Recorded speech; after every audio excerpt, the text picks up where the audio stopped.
Yes, I'm Chloe Farahar. I'm doing a PhD in social psychology, looking at how to reduce mental health stigma specifically. Yes, I'm in my 4th year.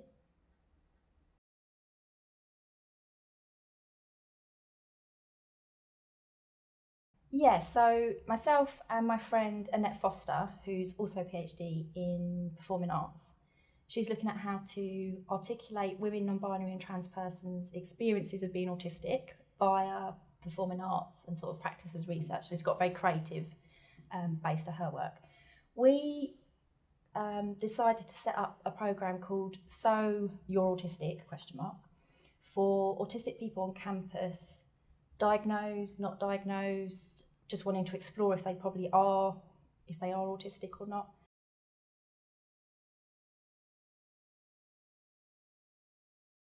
We also run the social group. So there's a social group on a Wednesday, and that's much more informal. So again, for autistic people on campus, in a much more informal setting, so people just talk about whatever they're interested in, anime, things like that.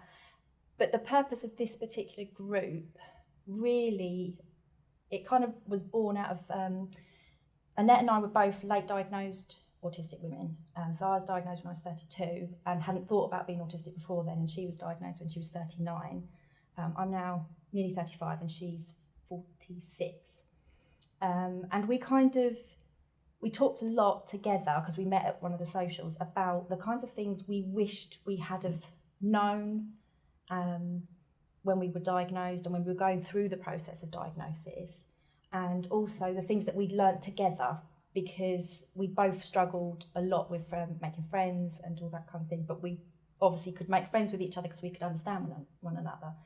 So then we were introduced to a couple of students last summer who were in a kind of very similar situation that she and I had been before diagnosis. They were exploring the idea that they might be autistic. They were quite distressed to some extent because they didn't know what it meant for them.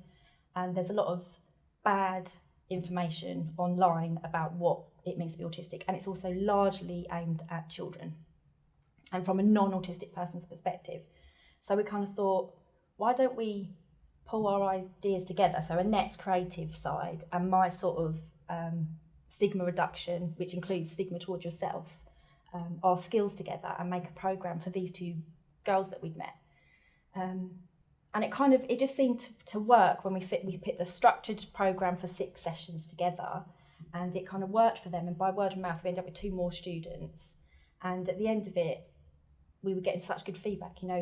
Some of them hadn't even been out of bed for weeks on end, and then they were turning up to our sessions, and that was the only thing they were turning up to, because it was somewhere they could be understood and explore what it meant for them to be autistic and to help them manage things as well. So we were getting such good feedback that we just thought, let's take this to student support and see if they will actually help support us, because obviously we were quite happy to do it for free and to do it because we wanted to support these students, but we needed more resources to then actually be able to do it.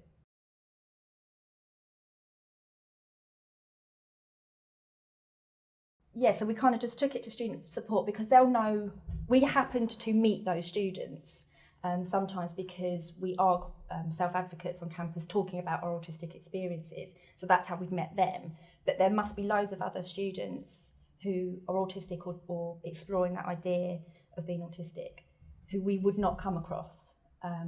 So obviously student support have that resource to know the students that are seeking a diagnosis or are under the autism team that are here. So that helped, in terms of referrals. So I made a referral form, and that goes through student support, so we can actually find those students and support them. Mm-hmm. And do they also support you with advertising the group? Or? Yeah, so it's not advertised in the sense, there's not posters out and about, but because they have a list of students, like I say, who are either diagnosed and they're aware of that diagnosis, or are under student support for other reasons, and so they're on their mailing list, so they send it out. And they also send it out to other members of their team who come across autistic persons on campus in other capacities. So as a mentor perhaps, or the student supports that sit in schools, so within the schools. So they sent out what it is and the referral forms and just said, do you have any students who could benefit? I think at the beginning they were a bit worried when they decided to pilot us that we wouldn't end up with hardly any students, but actually we ended up with having to have a little waiting list because there's a lot of students that do need support.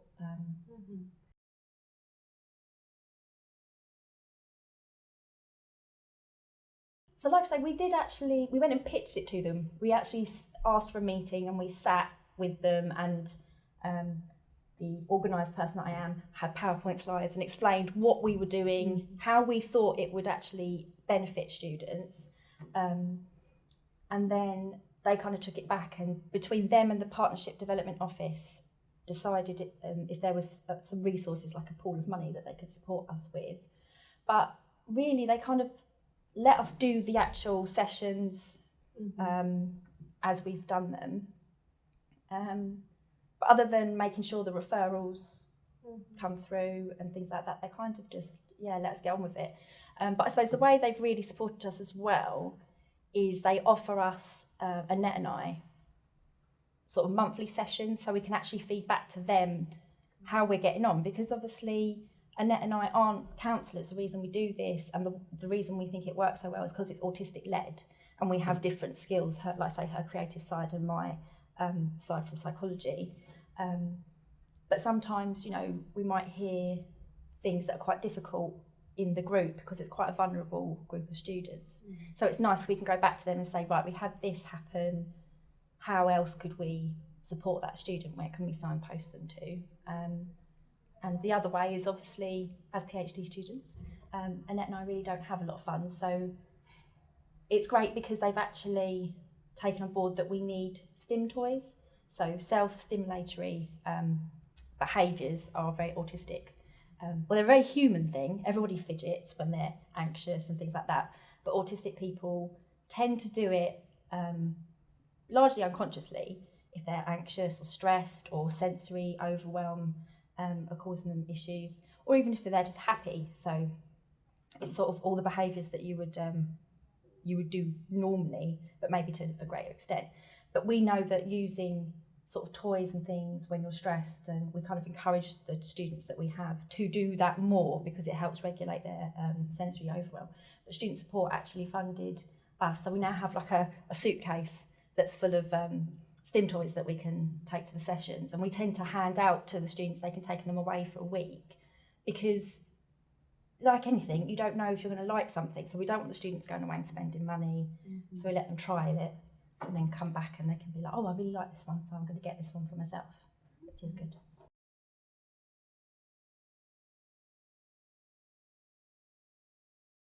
It is going really well.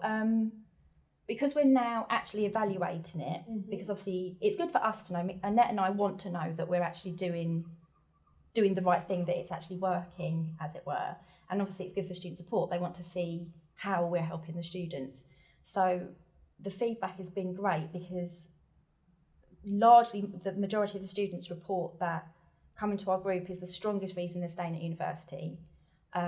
It's the strongest reason why their wellbeing is improved, and the strongest reason why they actually now understand their autistic self better. So obviously for us, that's great, because if we didn't have that feedback, we wouldn't know.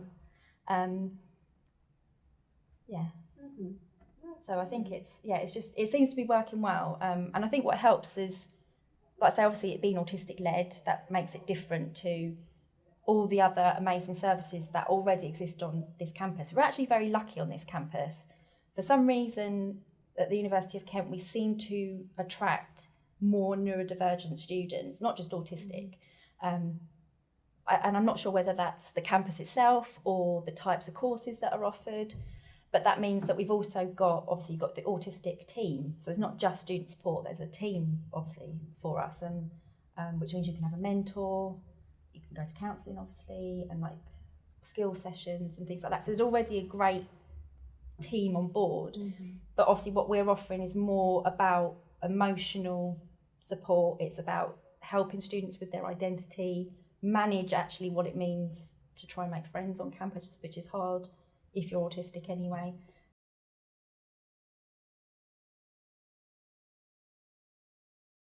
Annette and I have talked about that. We would really like to, ideally, I would like to find funding from any of the research councils or something to actually evaluate it properly and see if it's working, and then try and train other autistic students. On campus here, it would be nice to actually branch out, because the issue really we have at the moment is there's only a net now, and we can only really manage maximum 10 students in a group.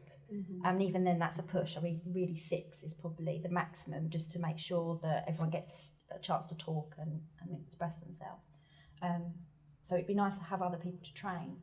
So what I'd really like, evaluate it and actually train people maybe in other universities and actually, sort of branch it out.